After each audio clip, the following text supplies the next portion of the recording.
ಎಲ್ಲಾ ಪೂಜ್ಯರಿಗೆ ಸ್ಮರಿಸುತ್ತಾ ಇಂದಿನ ಒಂದು ಪವಿತ್ರವಾದಂತಹ ಕಾರ್ಯಕ್ರಮ ಜನಜಾಗೃತಿ ಮತ್ತು ಧರ್ಮ ಸಮಾರಂಭ. ಈ ಸಮಾರಂಭದ ದಿವ್ಯ ಸಾನ್ನಿಧ್ಯ ವಹಿಸಿರುವಂತಹ ನಮ್ಮ ನಿಮ್ಮೆಲ್ಲರ ಅಚ್ಚುಮೆಚ್ಚಿನ ಜಗದ್ಗುರುಗಳು ಪರಮ ಪೂಜ್ಯ ಶ್ರೀಮದ್ ರಂಭಾಪುರಿ ವೀರ ಶ್ರೀನಿವಾಸನಾಥೀಶ್ವರ ಶ್ರೀ ಶ್ರೀ ಶ್ರೀ 1008 ಜಗದ್ಗುರು ಪ್ರಸನ್ನ ರೇಣುಕ ಡಾಕ್ಟರ್ ವೀರ ಸೋಮೇಶ್ವರ ರಾಜದೇಶಿಕೇಂದ್ರ ಶಿವಾಚಾರ್ಯ ಭಗವತ್ಪಾದರಿಗೆ ನನ್ನ ಭಕ್ತಿಪೂರ್ವಕ ಪ್ರಣಾಮಗಳನ್ನು ಸಲ್ಲಿಸುತ್ತಾ, ನೇತೃತ್ವ ವಹಿಸಿರುವಂತಹ ಪರಮ ಪೂಜ್ಯ ರೇಣುಕ ಶಿವಾಚಾರ್ಯ ಸ್ವಾಮಿಗಳವರಿಗೂ, ಜಗದ್ಗುರು ರೇಣುಕಾಚಾರ್ಯ ಗುರುಕುಲ ಸಾಧಕರವರಿಗೂ ಮತ್ತು ವೇದಿಕೆ ಮೇಲೆ ಆಸೀನರಾದಂತಹ ಎಲ್ಲ ಹಲವು ಚರಮೂರ್ತಿಗಳಿಗೂ ನನ್ನ ಭಕ್ತಿಪೂರ್ವಕ ಪ್ರಣಾಮಗಳನ್ನು ಸಲ್ಲಿಸಿ, ಮುಖ್ಯ ಅತಿಥಿಗಳಾಗಿ ಆಗಮಿಸಿದಂತ ಮಾನ್ಯ ಅತ್ಯಂತ ಹಿರಿಯರು, ಆತ್ಮೀಯರು, ನಮ್ಮೆಲ್ಲರಿಗೆ ಮಾರ್ಗದರ್ಶಕರು ಆದಂತಹ ಮಾನ್ಯ BS ಪರಮೇಶ್ ಶಿವಯ್ಯನವರೇ, ಮಾನ್ಯ ಬಸವಲಿಂಗ ಹಿರೇಮಠರವರೇ, ನಮ್ಮ ಮಹಾಸಭೆ ಬೆಂಗಳೂರು ಜಿಲ್ಲೆ ಘಟಕದ ಅಧ್ಯಕ್ಷರಾದಂತಹ ಗುರುಸ್ವಾಮಿ ಅವರೇ, S ರಾಜಶೇಖರ್ ಅವರೇ, ಇಲ್ಲಿ ಯಡಿಯೂರು ಶ್ರೀಗಳಿದ್ದಾರೆ, ರಾಜೇಶ್ವರ ಶ್ರೀಗಳಿದ್ದಾರೆ, ಎಲ್ಲಾ ಶ್ರೀಗಳು ಅಂತ ಹೇಳಿದ್ದೇನೆ.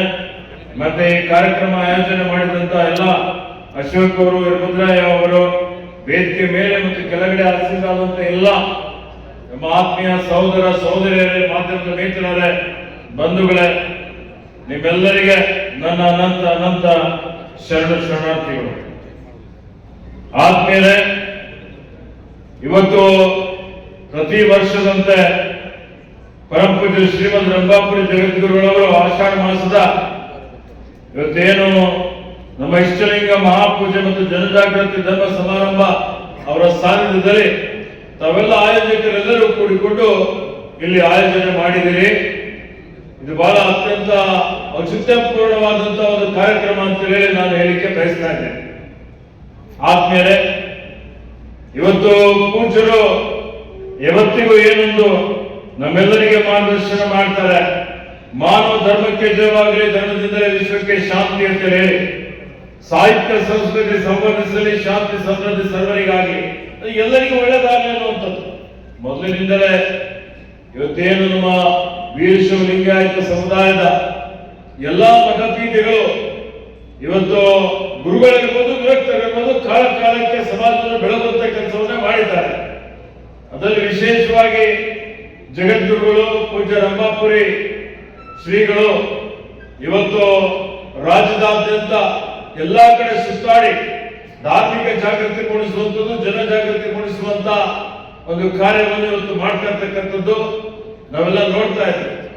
ಇಂದಿನ ಕಾಲದಲ್ಲಿ ಇವತ್ತೇನು ಸಮಾಜ ಒಂದು ರೀತಿಯಲ್ಲಿ ಕವಲ ದಾರಿಯಲ್ಲಿದೆ ಅಂತ ಹೇಳಿದ್ರೆ ಅತಿಶಯೋಕ್ತಿ ಆಗೋದಿಲ್ಲ. ಇದು ಬರೀ ನಮ್ಮ ಸಮುದಾಯ ಅಷ್ಟೇ ಅಲ್ಲ, ಎಲ್ಲಾ ಕಡೆ ಇಡೀ ಜಗತ್ತಿನಲ್ಲೇ ಒಂದು ಕಡೆ ಒಂದು ರೀತಿಯಲ್ಲಿ ಆತಂಕ ಇದೆ, ಒಂದು ರೀತಿಯಲ್ಲಿ ಇವತ್ತು ಅಸಹಿಷ್ಣುತೆ ಇದೆ, ದ್ವೇಷ ಇದೆ, ಅಸೂಯೆ ಇದೆ. ಬಹಳ ನೋಡಿ, ಇವತ್ತು ಅನೇಕ ರಾಷ್ಟ್ರಗಳಲ್ಲಿ ರಾಷ್ಟ್ರಗಳ ಮಧ್ಯೆ ಯುದ್ಧ ನಡೀತಾ ಇದೆ, ರಕ್ತ ಹರಿತಾ ಇದೆ. ಈ ಒಂದು ಆಧುನಿಕತೆ ನಮ್ಮೆಲ್ಲರ ಏನು ನಿದ್ರೆ ಕಸಿದುಕೊಂಡು ಬಿಟ್ಟಿದೆ. ಎಲ್ಲಾ ಐಷಾರಾಮಿ ವಸ್ತುಗಳು ನಮ್ಗೆಲ್ಲ ಸಿಗ್ತಾ ಇದೆ, ವಿಜ್ಞಾನ ತಂತ್ರಜ್ಞಾನ ಬಹಳ ಮುಂದುವರಿತಾ ಇದೆ. ಆದ್ರೆ ಎಲ್ಲೂ ಶಾಂತಿ ಇಲ್ಲ, ಸಮಾಧಾನ ಇಲ್ಲ, ನೆಮ್ಮದಿ ಇಲ್ಲ. ಇಲ್ಲಿ ಶಾಂತಿ ಸಮಾಧಾನ ನೆಮ್ಮದಿ ಎಲ್ಲಿ ಸಿಗ್ತದೆ? ಇವತ್ತು ಸಮಾಧಾನ ಇವತ್ತು ನಮ್ಮಲ್ಲಿ ಸಿಗುವಂಥದ್ದು ನಮ್ಮ ಈ ಧಾರ್ಮಿಕ ಕಾರ್ಯಕ್ರಮದಲ್ಲಿ ಮಾತ್ರ ಸಿಗಲಿಕ್ಕೆ ಸಾಧ್ಯ ಇದೆ ಅನ್ನುವಂಥ ಮಾತನ್ನು ನಾನು ಇಲ್ಲಿ ಹೇಳಿಕೆ ಬಯಸ್ತಾ ಇದ್ದೇನೆ.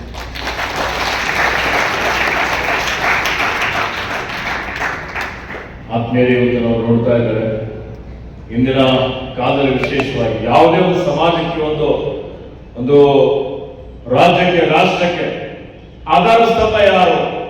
ಈಗೆಲ್ಲ ಇಲ್ಲಿ ಯುವಕರು ಎಲ್ಲ ಕೂತಿದ್ದಾರೆ, ವಿದ್ಯಾರ್ಥಿನಿಯರು ಸುಮಾರು ಜನ ಇದ್ದಾರೆ. ಅದರ ಆಧಾರ ಸ್ತಂಭ ಯುವಕರು, ಯುವಶಕ್ತಿ, ಅಣುಶಕ್ತಿ ಇದ್ದಾರೆ. ಇವತ್ತು ಯುವಶಕ್ತಿ ಯಾವ ಕಡೆ ಹೋಗ್ತಾ ಇದೆ? ಅವ್ರು ಎಲ್ಲಿ ಇವತ್ತು ಪಾಶ್ಚಿಮಾತ್ಯ ರಾಷ್ಟ್ರದ ಅನುಕರಣೆ ಮಾಡ್ತಾ ಇದ್ದಾರೆ? ನಾವೆಲ್ಲ ಎಲ್ಲರಿಗೂ ಒಂದು ರೀತಿಯಲ್ಲಿ ಆಲೋಚನೆ ಮಾಡುವಂಥದ್ದು ಬಹಳ ಅವಶ್ಯಕತೆ ಇದೆ ಅಂತ ಹೇಳಿ ನಾನು ತಿಳ್ಕೊಂಡಿದ್ದೇನೆ. ಆತ್ಮೀಯ ಬಂಧುಗಳ, ಇವತ್ತು ಒಂದು ತಜ್ಞರ ಒಂದು ವರದಿ ಹೇಳ್ತದೆ, ಸುಮಾರು 30% ಯುವಕರು ದುಶ್ಚಟ ದುರ್ಗುಣಗಳಿಗೆ ಬಲಿಯಾಗ್ತಾ ಇದ್ದಾರೆ. ಈ ಪಾಶ್ಚಿಮಾತ್ಯ ರಾಷ್ಟ್ರದ ಅನುಕರಣೆ ಮಾಡಿ ಇವತ್ತು ಏನು ಸರಾಯಿ ಕುಡಿಯೋದು, ಮಾದಕ ದ್ರವ್ಯ ಸೇವನೆ ಮಾಡುವಂಥದ್ದು, ಗುರು ಹಿರಿಯರಿಗೆ ಗೌರವ ಕೊಡದೇ ಇರುವಂಥದ್ದು, ಇವತ್ತು ಅದರಿಂದ ಏನೇನು ದುಷ್ಪರಿಣಾಮಗಳಾಗ್ತಾ ಇದ್ದಾವೆ. ದಿನ ಬೆಳಿಗ್ಗೆ ಹೇಳಿದ್ರೆ ನಾವು ಮಾಧ್ಯಮ ನೋಡ್ತೀವಿ, ಟಿವಿಯಲ್ಲಿ ತಗೋರಿ, ಮುದ್ರಣ ಮಾಧ್ಯಮದಲ್ಲಿ ತೆಗೆದುಕೊಳ್ರಿ. ಇವತ್ತು ಮಗನೇ ತಂದೆ ತಾಯಿಯನ್ನು ಕೊಲೆ ಮಾಡಿದಂಥದ್ದು ಎಂದು ಕೇಳರಿಯದಂಥದ್ದು, ಕಂಡರಿಯಂಥದ್ದು ನಮ್ಮ ಕಣ್ಣೆದುರುಗಡೆ ನಡೀತಾ ಇದೆ. ಅಣ್ಣನೇ ತಮ್ಮನ್ನು ಕೊಲೆ ಮಾಡಿದಂಥದ್ದು. ಪ್ರೀತಿ, ವಿಶ್ವಾಸ, ಕರುಣೆ, ದಯೆ, ಮಾಯೆ, ಮಾನವೀಯ ಮೌಲ್ಯಗಳು, ನೈತಿಕ ಮೌಲ್ಯಗಳು ಎಲ್ಲಿ ಹೋದು? ಇವತ್ತು ಎಲ್ಲಾ ಕ್ಷೇತ್ರಗಳು ಕಲುಷಿತ ಆಗ್ತಾ ಇದ್ದಾವೆ. ಬರೀ ಸಾಮಾಜಿಕ, ರಾಜಕೀಯ ಅಷ್ಟೇ ಇಲ್ಲ, ಧಾರ್ಮಿಕ ಕ್ಷೇತ್ರ ಸಹಿತ ಕಲುಷಿತ ಆಗ್ತಾ ಇದೆ. ಇದರಲ್ಲಿ ನೀವು ನೋಡಿ, ಈ ಯುವ ಶಕ್ತಿ ಏನಾದ್ರೂ ಹಾಳಾದ್ರೆ ಮುಂದೇನಾಗುತ್ತಪ್ಪ?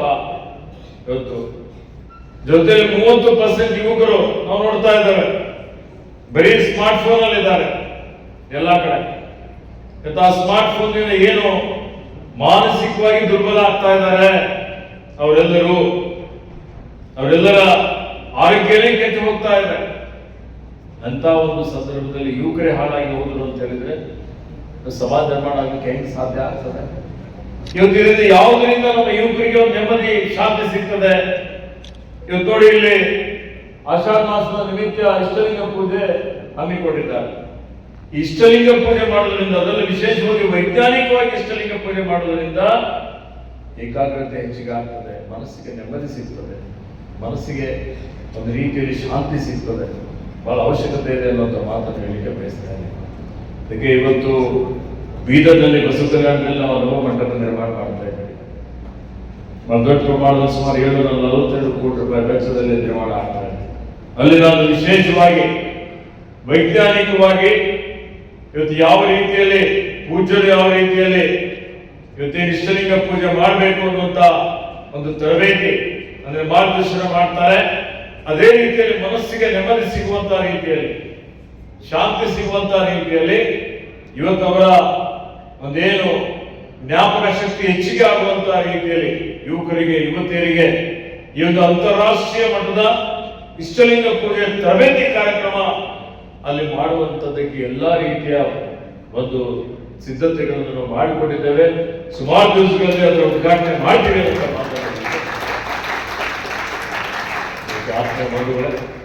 ಪೂಜನೆ ಇವತ್ತು ಇಲ್ಲಿ ಇಷ್ಟಲಿಂಗ ಪೂಜೆ ಮಾಡುವಂತ ಒಂದು ಕಾರ್ಯಕ್ರಮ ಈಗ ಆಷಾಢ ಮಾಸದ ನಿತ್ಯ ಹಮ್ಮಿಕೊಂಡಿದ್ದಿದೆ. ಹೆಚ್ಚಿನ ಸಂಖ್ಯೆಯಲ್ಲಿ ನಮ್ಮ ಯುವಕರು, ಯುವತಿಯರು ಅದರಲ್ಲಿ ಭಾಗವಹಿಸುವಂಥದ್ದು ಬಹಳ ಅವಶ್ಯಕತೆ ಇದೆ ಅನ್ನುವಂಥ ಒಂದು ಮಾತನ್ನು ನಾನು ಹೇಳಿಕೆ ಬಯಸ್ತಾ ಇದ್ದೇನೆ.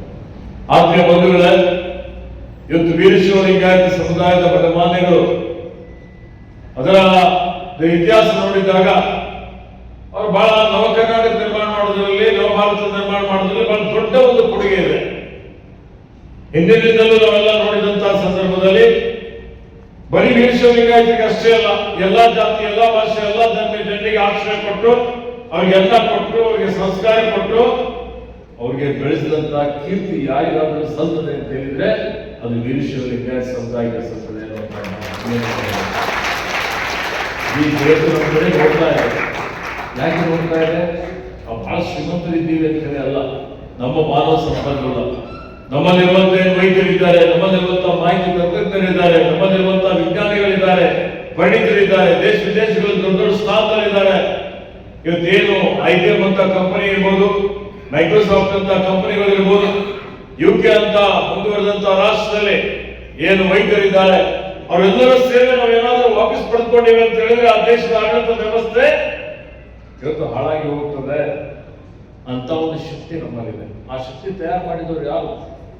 ಆ ಶಕ್ತಿ ತಯಾರು ಮಾಡಿದಂಥವರು ನಮ್ಮ ಮಠಮಾನ್ಯಗಳು ಮತ್ತು ಸಂಘ ಸಂಸ್ಥೆಗಳು ಒಂದು ದೂರದರ್ಶಿತ್ವ ಇಟ್ಕೊಂಡು ಹಿಂದಿನಿಂದಲೇ ತ್ಯಾಗ ಮಾಡಿ, ಮನೆ ಮಠ ಮಾರಾಟ ಮಾಡಿ, ದೇಣಿಗೆ ಸಂಗ್ರಹಣೆ ಮಾಡಿ, ಇವತ್ತು ಅನೇಕ ಶಿಕ್ಷಣ ಸಂಸ್ಥೆಗಳನ್ನು ಪ್ರಾರಂಭ ಮಾಡಿ ಇವತ್ತು ಅವರಿಗೆಲ್ಲರಿಗೆ ಮಾರ್ಗದರ್ಶನ ಮಾಡಿದ್ದಾರೆ, ಉತ್ತಮವಾದ ಸಂಸ್ಕಾರವನ್ನು ಕೊಟ್ಟಿದ್ದಾರೆ, ಅವರಿಗೆ ಬೆಳೆಸಿದ್ದಾರೆ. ಅದಕ್ಕೆ ಇವತ್ತು ಈ ಕಾಡಿದಂತ ನಾಡು ಇಷ್ಟೊಂದು ದೊಡ್ಡ ಮಟ್ಟದಲ್ಲಿ ಶ್ರೇಷ್ಠತೆಯಲ್ಲಿ ಎಲ್ಲಕ್ಕಿಂತ ಮುಂಚೂಣಿಯಲ್ಲಿದೆ ಅಂತ ಹೇಳಿದ್ರೆ ಅತಿಶಯೋಕ್ತಿ ಆಗೋದಿಲ್ಲ ಅನ್ನುವಂಥ